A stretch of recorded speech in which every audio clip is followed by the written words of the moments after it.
दोस्तों नमस्कार। एक इनकम टैक्स पेयर के विरुद्ध यदि इनकम टैक्स डिपार्टमेंट कोई डिमांड बनाता है तो उस पर्सन को कितनी टेंशन होती है, इस बात का अनुभव मुझे लगता है आपको, मेरे को, दोनों को ऑलरेडी होगा।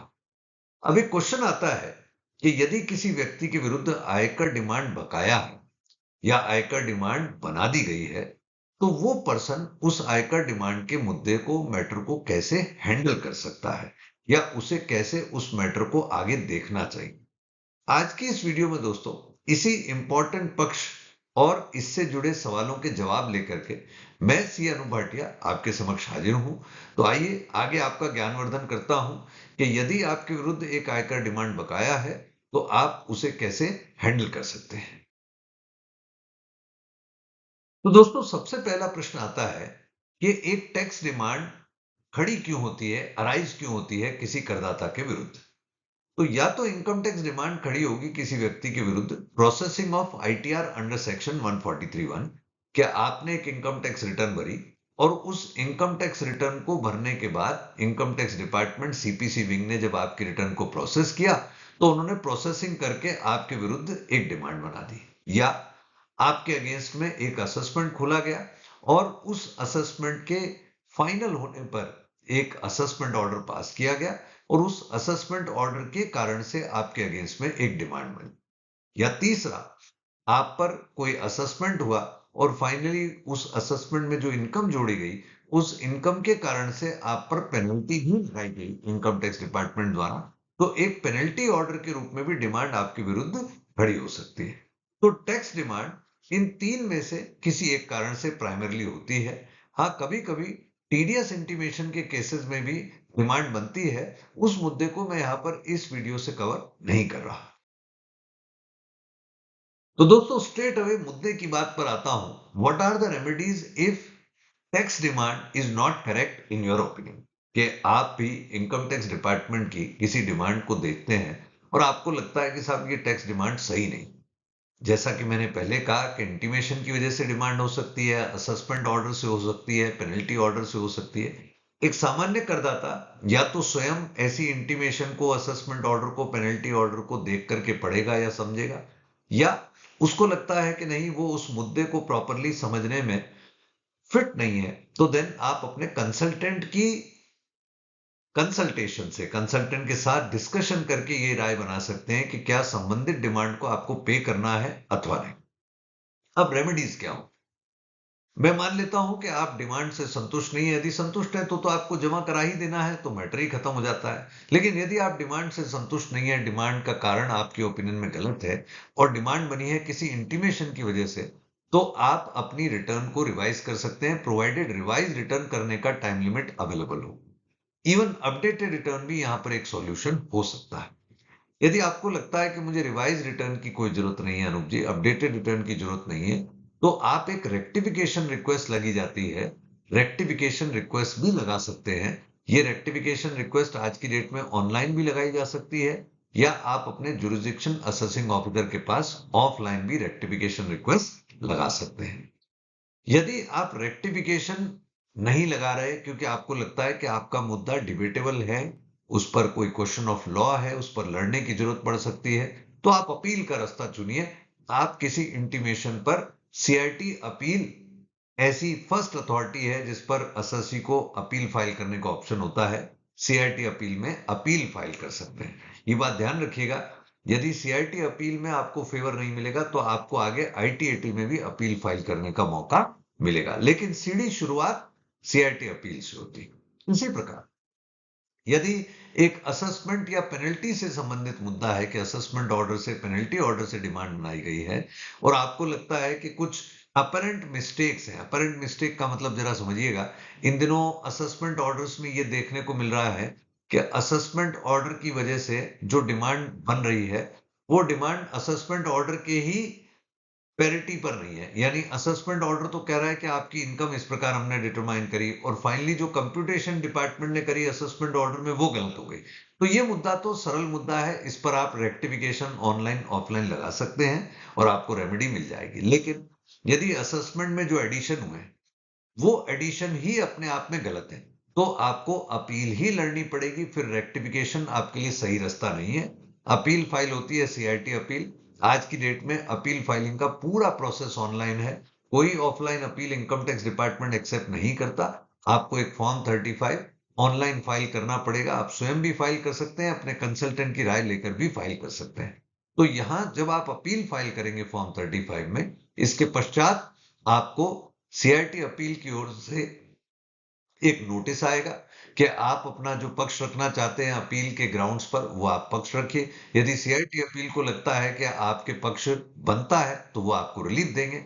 यदि उनको लगता है आपका पक्ष नहीं बनता, वो आपके अगेंस्ट भी डिसाइड कर सकते हैं। उस केस में आपको आईटीएटी में अपील में जाना पड़ सकता है। तो ये रेमेडीज आपको इंटीमेशन पर एवं रिस्पेक्टिवली असेसमेंट पेनल्टी ऑर्डर पर मैंने बताया। पेनल्टी ऑर्डर पर भी कह देता हूं कि यदि आपको असेसमेंट ऑर्डर की जो भी आपने अपील करी है उसमें रिलीफ मिलता है, तो पेनल्टी ऑटोमेटिकली कम हो जाएगी या हट जाएगी, ये भी एक तरीका है। लेकिन यदि आपके अगेंस्ट पेनल्टी ऑर्डर डिसाइड हो गया, तो मेरा सजेशन है कि पेनल्टी ऑर्डर पर भी सेपरेट अपील अवश्य फाइल करिए, भूलिए नहीं।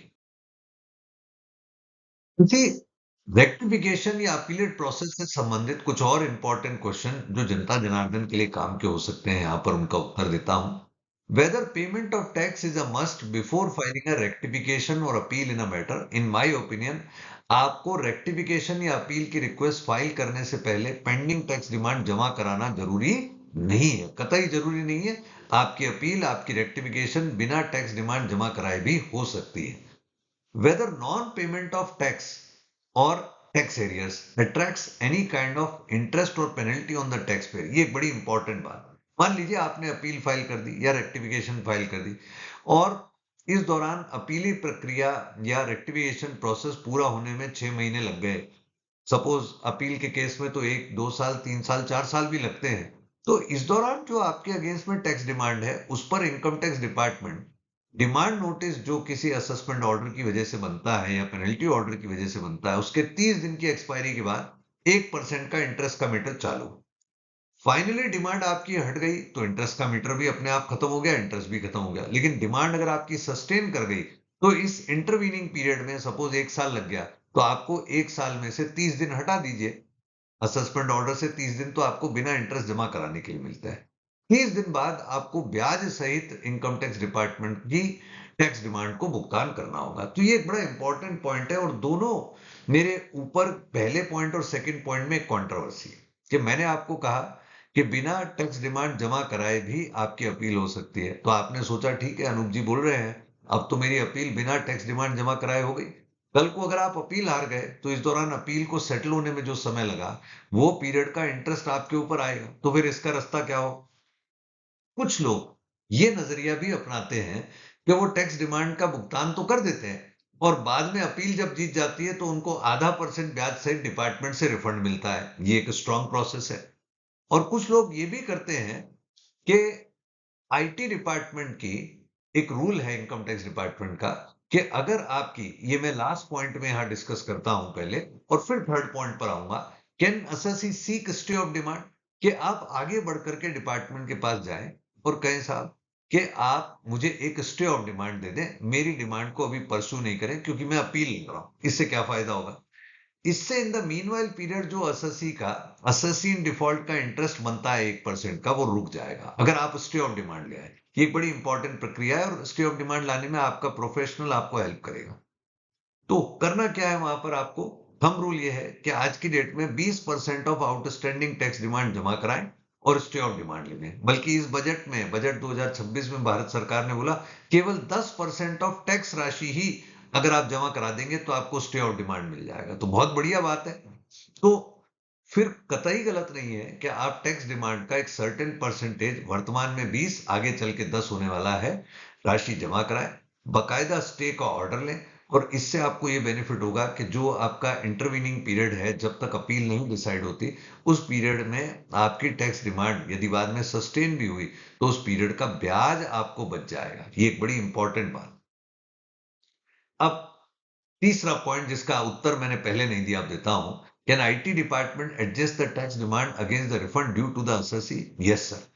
अगर आपका कोई टैक्स डिमांड बकाया है और सब्सीक्वेंट ईयर में आप रिटर्न फाइल कर रहे हैं और उनमें आपने कोई रिफंड क्लेम किया, तो ऐसा देखा गया है कि इनकम टैक्स डिपार्टमेंट आपके रिफंड को आपकी एग्जिस्टिंग आउटस्टैंडिंग डिमांड से एडजस्ट कर लेता है। ऐसा वो करते हैं। प्रेजेंटली जो इनकम टैक्स एक्ट 1961 है, उसमें सेक्शन 245 पावर करता है, इवन नए एक्ट में भी ऐसी पावर है कि इनकम टैक्स डिपार्टमेंट आपको एक इंटीमेशन इशू करके आपके रिफंड को किसी एग्जिस्टिंग टैक्स डिमांड से एडजस्ट कर ले। तो ये बात डिपार्टमेंट के हाथ में है, निश्चित रूप से संभव है। तो आपको फोकस किधर करना है? फोकस करना है कि अपील का सबमिशन आपके प्रोफेशनल की ओर से फाइल हो जाए।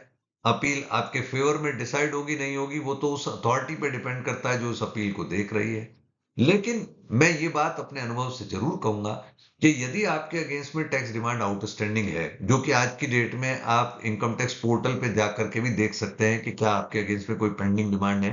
बहुत सारे करदाता चेक ही नहीं करते। जरूर चेक करिए साहब। और फिर जैसा कि मैंने यहाँ पर डिस्कस किया कि आप रेक्टिफिकेशन के थ्रू, अपील के थ्रू एक नेसेसरी रेमेडी क्लेम करना ना भूलें, क्योंकि यदि आप डिमांड पर लड़ेंगे नहीं, चाहे रेक्टिफिकेशन से या अपील से, तो वो डिमांड तो खड़ी रहेगी और आज नहीं तो कल इनकम टैक्स डिपार्टमेंट वो डिमांड आपसे रिकवर करेगा ही। तो ये एक बड़ी इंपॉर्टेंट व्यवस्था है जो डिमांड के संदर्भ में किसी करदाता को ध्यान रखनी चाहिए। तो आई होप दोस्तों के ये जो बाधा दौड़ है, बाधा दौड़ का मतलब है कि हर्डल रेस है, कि अससी चला, कहीं ना कहीं डिपार्टमेंट ने उसके अगेंस्ट में डिमांड बनाई, तो ये डिमांड एक तरीके की बाधा है। अब इस बाधा से कैसे निकलना है वो इस वीडियो में मैंने आपके समक्ष रखा कि आप रेक्टिफिकेशन करें या आप अपील से लड़ें। और मेरा प्रोफेशनल अनुभव कहता है कि अपीली प्रक्रिया जनरली करदाता को बेनिफिट देने के लिए ही बनाई गई है, और जो लड़ता है अंततः उसको जीत भी मिलती है। तो आप अपने अपीलेट राइट को एक्सरसाइज करना ना भूलें। ये भी एक एम्फेसिस मैं आज की इस वीडियो से आपको देना चाहता था। आई होप ये वीडियो आपको कारगर लगी होगी। आपके कमेंट्स, आपके सुझाव हमेशा वेलकम है। Thank you. जय हिंद।